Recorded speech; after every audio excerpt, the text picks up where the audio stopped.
ॐ भूर्भुवः स्वः तत्सवितुर्वरेण्यं भर्गो देवस्य धीमहि धियो यो नः प्रचोदयात्। ॐ योगपूर्णं तपोनिष्ठं वेदमूर्तिं यशस्विनं गौरवर्णं गुरुं श्रेष्ठं भगवत्या सुशोभितं कारुण्यामृतसागरं शिष्यभक्तादिसेवितं श्रीरामं सद्गुरुं ध्यायेत् तमाचार्यवरं प्रभुम्। ॐ सद्गुरुचरणकमलेभ्यो नमः। वन्दे भगवतीं देवीं श्रीरामञ्च जगद्गुरुं पादपद्मे तयोः श्रुत्वा प्रणमामि मुहुर्मुहुः। परम पूज्य गुरुदेव परम वंदनीय माता जी के दिव्य संरक्षण में विराजमान ऑनलाइन दैनिक स्वाध्याय के आज के सत्र में आप सभी आत्मीय बंधुओं का बहुत बहुत स्वागत, बहुत बहुत अभिनंदन है साथियों। आइए भावपूर्वक आज के सत्र का शुभारंभ करें। गीता का 6वें अध्याय का 28वां श्लोक। सभी शीघ्रता पूर्वक जुड़ें और अधिक से अधिक आज के लिंक को शेयर कर दें। युञ्जन्नेवं सदात्मानं योगी विगतकल्मषः सुखेन ब्रह्म संस्पर्श मत्यंतं सुखमश्नुते। इस प्रकार अपने आप को सदा परमात्मा में लगाता हुआ पाप रहित योगी सुखपूर्वक ब्रह्म प्राप्ति रूप अत्यंत सुख का अनुभव कर लेता है। युञ्जन्नेवं सदात्मानं योगी विगत कल्मषः। अपनी स्थिति के लिए मन को बार बार लगाना अभ्यास किया जाता है, वह अभ्यास यहाँ नहीं है। यहाँ तो अनभ्यास ही अभ्यास है, अर्थात अपने स्वरूप में अपने आप को दृढ़ रखना ही अभ्यास है। इस अभ्यास में अभ्यास वृत्ति नहीं है। ऐसे अभ्यास से वह योगी अहमता ममता रहित हो जाता है। अहमता और ममता से रहित होना ही पापों से रहित होना है, क्योंकि संसार के साथ अहमता ममता पूर्वक संबंध रखना ही पाप है। 15वें श्लोक में युञ्जन नेवम पद सगुण के ध्यान के लिए आया है और यहाँ युञ्जन नेवम पद निर्गुण के ध्यान के लिए आया है। ऐसे ही 15वें श्लोक में नियत मानसः आया है और यहाँ विगत कल्मषः आया है, क्योंकि वहां परमात्मा में मन लगाने की मुख्यता है और यहाँ जड़ता का त्याग करने की मुख्यता है। वहां तो परमात्मा का चिंतन करते करते मन सगुण परमात्मा में तल्लीन हो गया तो संसार स्वतः ही छूट जाएगा, और यहाँ अहमता ममता रूप कल्मश से अर्थात संसार से सर्वथा संबंध विच्छेद करके अपने ध्येय परमात्मा में स्थित हो गया। इस प्रकार दोनों का तात्पर्य एक ही हुआ, अर्थात वहां परमात्मा में लगने से संसार छूट गया और यहाँ संसार को छोड़कर परमात्मा में स्थित हो गया। सुखेन ब्रह्म संस्पर्शमत्यंतम सुखमश्नुते। उसकी ब्रह्म के साथ जो अभिन्नता होती है उसमें मैंपन का संस्कार भी नहीं रहता, सत्ता भी नहीं रहती। यही सुखपूर्वक ब्रह्म का संस्पर्श करना है। जिस सुख में अनुभव करने वाला और अनुभव में आने वाला ये दोनों ही नहीं रहते, वह अत्यंत सुख है। इस सुख को योगी प्राप्त कर लेता है। यह अत्यंत सुख, अक्षय सुख और आत्यंतिक सुख, ये एक ही परमात्म तत्व रूप आनंद के वाचक है। 18वें से 23वें श्लोक तक स्वरूप का ध्यान करने वाले जिस सांख्य योगी का वर्णन हुआ है उसके अनुभव का वर्णन आगे के श्लोक में भगवान करते हैं। सर्वभूतस्थमात्मानं सर्वभूतानि चात्मनि ईक्षते योग युक्तात्मा सर्वत्र समदर्शनः। सब जगह अपने स्वरूप को देखने वाला और ध्यान योग से युक्त अंतःकरण वाला सांख्य योगी अपने स्वरूप को संपूर्ण प्राणियों में स्थित देखता है, संपूर्ण प्राणियों को अपने स्वरूप में देखता है। ईक्षते योग युक्तात्मा सर्वत्र समदर्शन, सब जगह सच्चिदानंद घन परमात्मा ही परिपूर्ण है। जैसे मनुष्य खान से बने हुए अनेक तरह के खिलौनों के नाम रूप आकृति आदि भिन्न भिन्न होने पर भी उनमें समान रूप से एक खान को, लोहे से बने हुए अनेक तरह के अस्त्र शस्त्रों में, एक लोहे को मिट्टी से बने हुए अनेक तरह के बर्तनों में, एक मिट्टी को और सोने से बने हुए आभूषणों में एक सोने को ही देखता है। इसको समझेंगे कि सब जगह एक ही सच्चिदानंद घन परमात्मा परिपूर्ण है। जैसे मनुष्य खाण से बने हुए अनेक तरह के खिलौनों के नाम रूप आकृति आदि भिन्न भिन्न होने पर उनमें समान रूप से एक खाण को ही देखता है, लोहे से बने हुए अनेक तरह के अस्त्र शस्त्रों में एक लोहे को ही देखता है, मिट्टी से बने अनेक तरह के बर्तनों में एक मिट्टी को और सोने से बने हुए अनेक आभूषणों में एक सोने को ही देखता है। ऐसे ही ध्यान योगी तरह तरह की वस्तु व्यक्ति आदि में सम रूप से एक अपने स्वरूप को ही देखता है। योग युक्तात्मा, इसका तात्पर्य है कि ध्यान योग का अभ्यास करते करते उस योगी का अंतःकरण अपने स्वरूप में तल्लीन हो गया। तल्लीन होने के बाद उसका अंतःकरण से संबंध विच्छेद हो जाता है, जिसका संकेत सर्वभूतस्थमात्मानं सर्वभूतानि चात्मनि पदों से किया गया है। सर्वभूतस्थमात्मानं, वह संपूर्ण प्राणियों में अपनी आत्मा को, अपने सत्स्वरूप को स्थित देखता है। जैसे साधारण प्राणी सारे शरीर में अपने आप को देखता है, अर्थात शरीर के सभी अवयवों में, अंशों में मैं को ही पूर्ण रूप से देखता है, ऐसे ही समदर्शी पुरुष सब प्राणियों में अपने स्वरूप को ही स्थित देखता है। किसी को नींद में स्वप्न आए तो वह स्वप्न में स्थावर जंगम प्राणी पदार्थ देखता है, पर नींद खुलने पर वह स्वप्न की सृष्टि नहीं देखती। अतः स्वप्न में स्थावर जंगम आदि सब कुछ स्वयं ही बना है। जागृत अवस्था में किसी जड़ या चेतन प्राणी पदार्थ की याद आती है तो वह मन से दिखने लग जाता है, और याद हटते ही वह सब दृश्य अदृश्य हो जाता है। अतः याद में सब कुछ अपना मन ही बना है। ऐसे ही ध्यान योगी संपूर्ण प्राणियों में अपने स्वरूप को स्थित देखता है। स्थित देखने का तात्पर्य है कि संपूर्ण प्राणियों में सत्ता रूप से अपना ही स्वरूप है।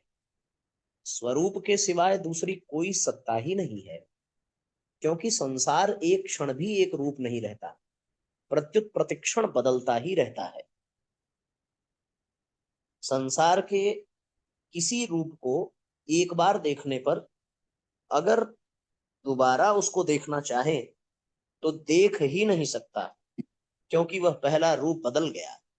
ऐसे परिवर्तनशील वस्तु व्यक्ति आदि में योगी सत्ता रूप से अपरिवर्तनशील अपने स्वरूप को ही देखता है। सर्वभूतानि चात्मनि, वह संपूर्ण प्राणियों को अपने अंतर्गत देखता है, अर्थात अपने सर्वगत असीम सच्चिदानंद घन स्वरूप में ही सभी प्राणियों को तथा सारे संसार को देखता है। जैसे एक प्रकाश के अंतर्गत लाल, पीला, काला, नीला आदि जितने रंग दिखते हैं वे सभी प्रकाश से ही बने हुए हैं और प्रकाश में ही दिखते हैं।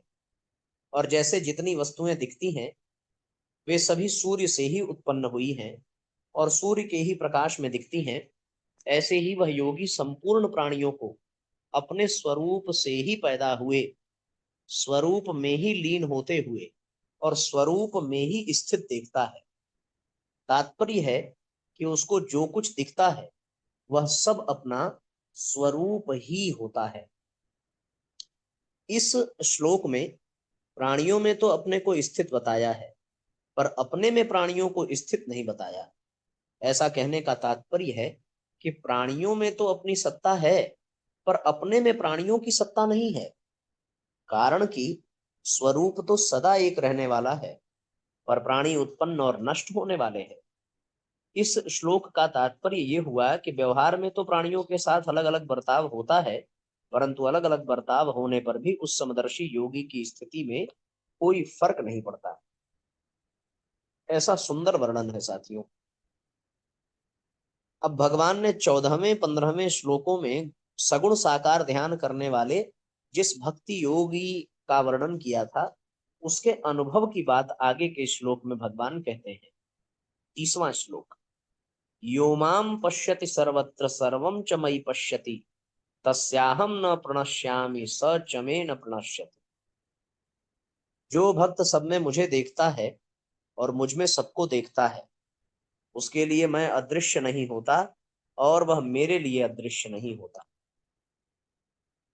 जो भक्त सब देश काल वस्तु व्यक्ति पशु पक्षी देवता यक्ष राक्षस पदार्थ परिस्थिति घटना आदि में मेरे को देखता है, जैसे ब्रह्मा जी जब बछड़ों और ग्वाल बालों को चुरा कर ले गए, तब भगवान श्री कृष्ण स्वयं ही बछड़े और ग्वाल बाल बन गए। बछड़े और ग्वाल बाल ही नहीं, प्रत्युत उनके बेत सींग बांसुरी वस्त्र आभूषण आदि भी भगवान स्वयं ही बन गए। यह लीला 1 वर्ष तक चलती रही, पर किसी को इसका पता नहीं चला। बछड़ों में से कई बछड़े तो केवल दूध ही पीने वाले थे, इसलिए वे घर पर ही रहते थे, और बड़े बछड़ों को भगवान श्री कृष्ण अपने साथ वन में ले जाते थे। एक दिन दाऊ दादा ने देखा कि छोटे बछड़ों वाली गायें भी अपने पहले के बछड़ों को देखकर उनको दूध पिलाने के लिए हुंकार मारती हुई दौड़ पड़ी। बड़े गोपों ने उन गायों को बहुत रोका, पर वे रुकी नहीं। इससे गोपों को उन गायों पर बहुत गुस्सा आ गया, परंतु जब उन्होंने अपने अपने बालकों को देखा, तब उनका गुस्सा शांत हो गया और स्नेह उमड़ पड़ा। वे बालकों को हृदय से लगाने लगे, उनका माथा सूंघने लगे। इस लीला को देखकर दाऊ दादा ने सोचा, ये क्या बात है। उन्होंने ध्यान लगाकर देखा तो उनको बछड़ों और ग्वाल बालों के रूप में भगवान श्री कृष्ण ही दिखाई दिए। ऐसे ही भगवान का सिद्ध भक्त सब जगह भगवान को ही देखता है, अर्थात उसकी दृष्टि में भगवत सत्ता के सिवाय दूसरी किंचन मात्र भी सत्ता नहीं रहती। सर्वम च मयि पश्यति, और जो भक्त देशकाल वस्तु व्यक्ति घटना परिस्थिति आदि को मेरे ही अंतर्गत देखता है, जैसे गीता का उपदेश देते समय अर्जुन के द्वारा प्रार्थना करने पर भगवान अपना विश्व रूप दिखाते हुए कहते हैं कि चराचर सारे संसार को मेरे एक अंश में स्थित देख, यह कस्थम जगत कृत्स्नम पश्चाद्य सचराचरम मम देहे। तो अर्जुन भी कहते हैं कि मैं आपके शरीर में संपूर्ण प्राणियों को देख रहा हूं। पश्यामि देवांस तव देव देहे सर्वांस तथा भूत विशेष संघान। संजय ने भी कहा कि अर्जुन ने भगवान के शरीर में सारे संसार को देखा। तत्रैकस्थम जगत कृष्णम प्रविभक्त मने कथा। तात्पर्य है कि अर्जुन ने भगवान के शरीर में सब कुछ भगवत स्वरूप ही देखा। ऐसे ही भक्त देखने सुनने समझने में जो कुछ आता है, उसको भगवान में ही देखता है और भगवत स्वरूप ही देखता है। तस्याहम न प्रणश्यामि, भक्त जब सब जगह मुझे ही देखता है, तो मैं उससे कैसे छिपूं, कहाँ छिपूं और किसके पीछे छिपूं। इसलिए मैं उस भक्त के लिए अदृश्य नहीं रहता, अर्थात निरंतर उसके सामने ही रहता हूँ। स च मे न प्रणश्यति, जब भक्त भगवान को सब जगह देखता है, तो भगवान भी भक्त को सब जगह देखते हैं, क्योंकि भगवान का यह नियम है कि जो जिस प्रकार मेरी शरण लेते हैं, मैं भी उसी प्रकार उनको आश्रय देता हूँ। ये यथा माम प्रपद्यन्ते तांस तथैव भजाम्यहम्। तात्पर्य है कि भक्त भगवान के साथ घुल मिल जाते हैं, भगवान के साथ उनकी आत्मीयता एकता हो जाती है, अतः भगवान अपने स्वरूप में उनको सब जगह देखते हैं। इस दृष्टि से भक्त भी भगवान के लिए कभी अदृश्य नहीं होता। यहाँ शंका होती है कि भगवान के लिए तो कोई भी अदृश्य नहीं है। वेदाहम समतीतानि वर्तमानानि चार्जुन भविष्याणि च भूतानि। फिर यहाँ केवल भक्त के लिए ही वह मेरे लिए अदृश्य नहीं होता, ऐसा क्यों कहा है? इसका समाधान है कि यद्यपि भगवान के लिए कोई भी अदृश्य नहीं है, तथापि जो भगवान को सब जगह देखता है, उसके भाव के कारण भगवान भी उसको सब जगह देखते हैं। परंतु जो भगवान से विमुख होकर संसार में आसक्त है, उसके लिए भगवान अदृश्य रहते हैं। नाहम प्रकाशः सर्वस्य, वह भी भगवान के लिए अदृश्य रहता है। जितने अंश में उसका भगवान के प्रति भाव नहीं है, उतने अंश में वह भगवान के लिए अदृश्य रहता है। ऐसी ही बात भगवान ने 9वें अध्याय में भी कही है कि मैं सब प्राणियों में समान हूं, न तो कोई मेरा द्वेषी है न कोई प्रिय है, परंतु जो भक्तिपूर्वक मेरा भजन करता है वे मेरे में हैं और मैं उनमें हूं। बहुत महत्वपूर्ण बात है साथियों ये। अगर इससे प्रेरणा ली जाए तो ये बहुत बड़ा सूत्र हम सबको प्राप्त हो रहा है। पूर्व श्लोक में आत्मज्ञान की बात कहकर अब भगवान परमात्म ज्ञान की बात कहते हैं। ध्यान योग के किसी साधक के ज्ञान के संस्कार रहने से विवेक की मुख्यता रहती है, और किसी साधक में भक्ति के संस्कार रहने से श्रद्धा विश्वास की मुख्यता रहती है। अतः ज्ञान संस्कार वाला ध्यान योगी विवेक पूर्वक आत्मा का अनुभव करता है। सर्वभूतस्थमात्मानं सर्वभूतानि चात्मनि, और भक्ति के संस्कार वाला ध्यान योगी श्रद्धा विश्वास पूर्वक परमात्मा का अनुभव करता है। ये माम पश्यति सर्वत्र सर्वच मयि पश्यति। यो माम पश्यति सर्वत्र पदों का भाव है कि जो मेरे को दूसरों में भी देखता है और अपने में भी देखता है। सर्वच मयि पश्यति का भाव है कि जो दूसरों को भी मेरे में देखता है और अपने को भी मेरे में देखता है। जैसे सब जगह बर्फ ही बर्फ पड़ी हो तो बर्फ कैसे छिपेगी, बर्फ के पीछे बर्फ रखने पर भी बर्फ ही दिखेगी। ऐसे ही जब सब रूपों में एक भगवान ही है तो फिर वे कैसे छिपे, कहाँ छिपे और किसके पीछे छिपे? क्योंकि एक परमात्मा के सिवाय दूसरी सत्ता है ही नहीं। परमात्मा में शरीर और शरीरी, सत और असत, जड़ और चेतन, ईश्वर और जगत, सगुण और निर्गुण, साकार और निराकार आदि कोई विभाग है ही नहीं। उस एक में ही अनेक विभाग हैं और अनेक विभागों में वह एक ही है। वह विवेक विचार का विषय नहीं है, प्रत्युत श्रद्धा विश्वास का विषय है। अतः सब कुछ परमात्मा ही है, इसको साधक श्रद्धा विश्वास पूर्वक मान ले, स्वीकार कर ले। दृढ़ता से मानने पर फिर वैसा ही अनुभव हो जाएगा। साधक पहले परमात्मा को दूर देखता है, फिर नजदीक देखता है, फिर अपने में देखता है और फिर केवल परमात्मा को ही देखता है। कर्मयोगी परमात्मा को नजदीक देखता है, ज्ञान योगी परमात्मा को अपने में देखता है और भक्ति योगी सब जगह परमात्मा को ही देखता है। कर्मयोगी सब कुछ भगवान का है ऐसा अनुभव करता है, ज्ञान योगी सब में परमात्मा है यह अनुभव करता है, और भक्ति योगी सब परमात्मा ही है ऐसा अनुभव करता है। अब भगवान ध्यान करने वाले सिद्ध भक्ति योगी के लक्षण बताते हैं, ऐसा वर्णन भगवान करते हैं। अब ये आज 3 श्लोक साथियों हम लोग जो है 31वां श्लोक कल से पढ़ेंगे। आज के लिए इतना ही। अब यहीं पर विश्राम दिया जाए। गायत्री मंत्र हमारे साथ साथ। ओम भूर्भुवः स्वः तत्सवितुर्वरेण्यं भर्गो देवस्य धीमहि धियो यो नः प्रचोदयात्। सभी आत्मीय बंधुओं को बहुत बहुत प्रणाम। सबका मंगल हो साथियों। जय राम जी की शुभ रात्रि। ओम भूर्भुवः स्वः तत्सवितुर्वरेण्यं भर्गो देवस्य धीमहि धियो यो नः प्रचोदयात्। हम ईश्वर को सर्वव्यापी न्यायकारी मानकर उसके अनुशासन को अपने जीवन में उतारेंगे। शरीर को भगवान का मंदिर समझकर आत्मसंयम और नियमितता द्वारा आरोग्य की रक्षा करेंगे। मन को कुविचारों और दुर्भावनाओं से बचाए रखने के लिए स्वाध्याय एवं सत्संग की व्यवस्था रखे रहेंगे।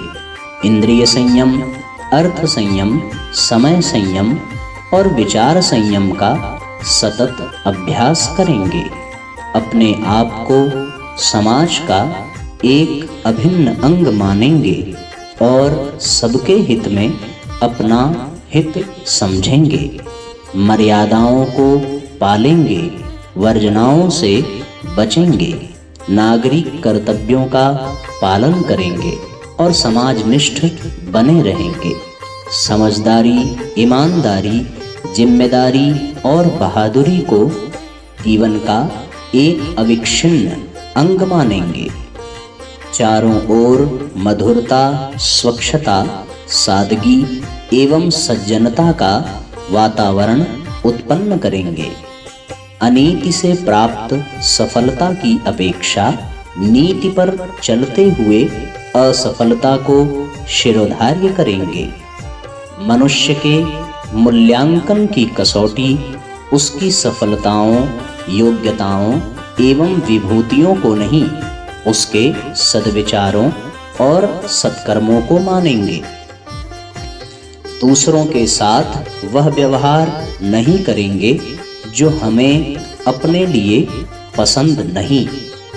नर नारी परस्पर पवित्र दृष्टि रखेंगे। संसार में सत्प्रवृत्तियों के पूर्ण प्रसार के लिए अपने समय, प्रभाव, ज्ञान, पुरुषार्थ एवं धन का एक अंश नियमित रूप से लगाते रहेंगे। परंपराओं की तुलना में विवेक को महत्व देंगे।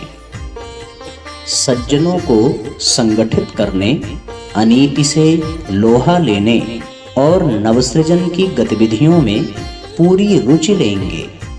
राष्ट्रीय एकता एवं समता के प्रति निष्ठावान रहेंगे। जाति, लिंग, भाषा, प्रांत, संप्रदाय आदि के कारण परस्पर कोई भेदभाव न बरतेंगे। मनुष्य अपने भाग्य का निर्माता आप है, इस विश्वास के आधार पर हमारी मान्यता है कि हम उत्कृष्ट बनेंगे और दूसरों को श्रेष्ठ बनाएंगे तो युग अवश्य बदलेगा। हम बदलेंगे, युग बदलेगा। हम सुधरेंगे, युग सुधरेगा।